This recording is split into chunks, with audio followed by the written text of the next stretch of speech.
4 weeks, 54 matches hence, here we are outside the Narendra Modi Stadium, where the final of the 10th edition of the Men's T20 World Cup will be played on Sunday between co-host India and New Zealand.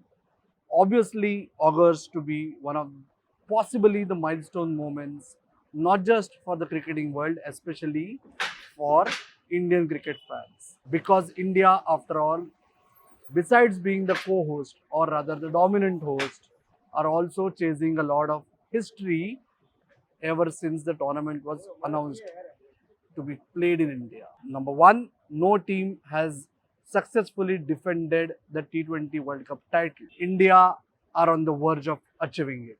Number two, no team has won the men's T20 World Cup thrice so far. Having won the tournament twice along with England and the West Indies, India are just one match away from achieving that sort of a first. And obviously, the last bit that ever since Gautam Gambhir took over as the head coach and Surya Kumar Yadav was appointed as a surprise choice for T20 captaincy, whether they had it them, whether they had it in them to actually go all the way and prove those decisions right, will be actually kind of uh, established or decided come Sunday night. So here am I giving you a lowdown about what to expect on Sunday night at the Narendra Modi Stadium. Besides the significance that I just underlined, let's talk about the venue, the conditions, the combinations for India and the opposition. So let's start off with the venue. Obviously, most of you would know that ever since India's decision to change the pitch of the 2023 ODI World Cup final at the same venue, there have been murmurs about whether Ahmedabad has been unlucky for the men in blue. The murmurs grew louder, especially on social media, when India lost to South Africa in the first of the three Super 8 games in this edition of the T20 World Cup. Mind you, in the last 30 games that India have played in ICC tournaments, in the men's ICC tournaments that is, it has lost only twice, and both these losses have come in at the Narendra Modi Stadium. So the digital media is bound to make this bit viral time and again. But strictly speaking, from a cricketing aspect, the fact that India changed the pitch at the 11th hour kind of royally backfired in 2023. Since then, the pitch has been the talking point from a cricketing aspect more than the venue, so to say. And like we have reported in the Hindu's print edition so far, this is going to be a pitch with mixed soil. More of black than red is what we are given to understand. But it is certainly being tailor made for the match being yet another run feast after India's monumental run feast at the Wankhede Stadium in the semi-final. So the pitch is likely to be flat with decent bounce, with the ball coming onto the bat. So bowlers yet again beware, and the batters will certainly hope to entertain more than 100,000 people who will again turn up into the stands to cheer for the home team's expected win.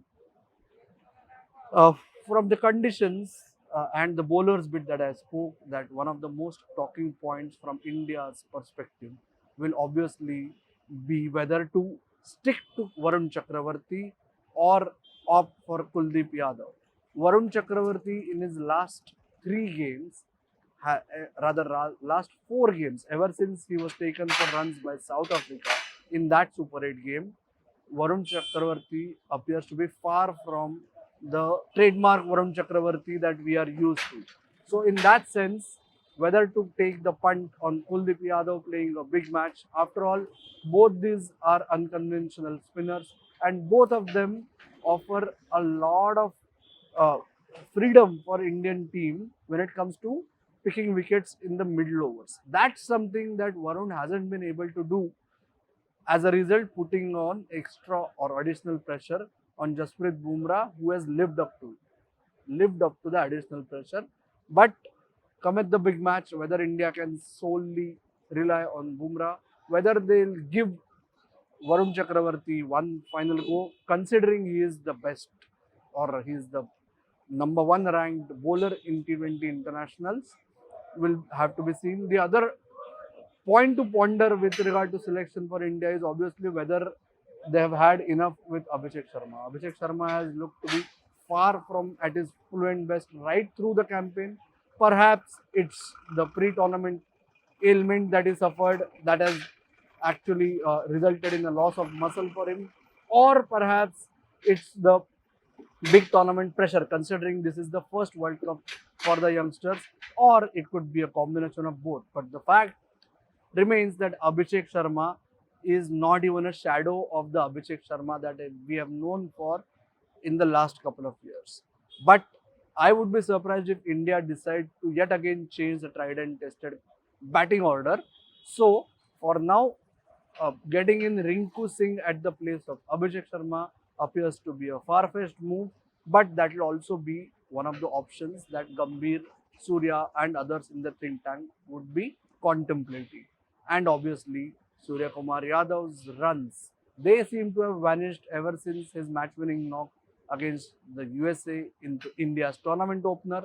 Whether Surya actually comes good when it matters the most will also have to be interesting from India's perspective. Mind you, we are talking only about India and that's expected. But if any of you feel that it's just a matter of now that, especially now that South Africa, the ranked favorites heading into the knockouts, being eliminated in the semi-finals itself, that India is going to have a cakewalk against New Zealand. Some of you might remind us or yourselves that look at what happened in the 5-match T20I series just before the World Cup. India raced to a 4-1 series win, but a lot of water has flown under the bridge ever since. New Zealand didn't have its first choice 11 for most of those 5 matches, and the fact that they scraped through to the semis, then have annihilated South Africa. Demolishing such a strong South African team requires much more than just luck, pure skill, sheer skill, and the manner in which New Zealand dominated the semi-final at Eden Gardens in Calcutta just signifies that this team is ready to conquer the world. And just one another polite reminder that over the last decade, when it comes to the ICC tournaments, be it the Champions Trophies or the World Cups, Australia obviously has the legacy. India has the recency when it comes to dominating those events, and New Zealand has the consistency. The Black Caps have made it to 5 finals in the last 11 years, and they will hope to finally have a trophy in their hand come Sunday night. Whether Surya Kumar Yadav lives up to the expectations or it will be Mitchell Santner who will be creating history will have to be seen. We will give you all the latest, not just about the men's T20 World Cup or the world of sport, but everything to do with news on the Hindu itself. Until then, ciao.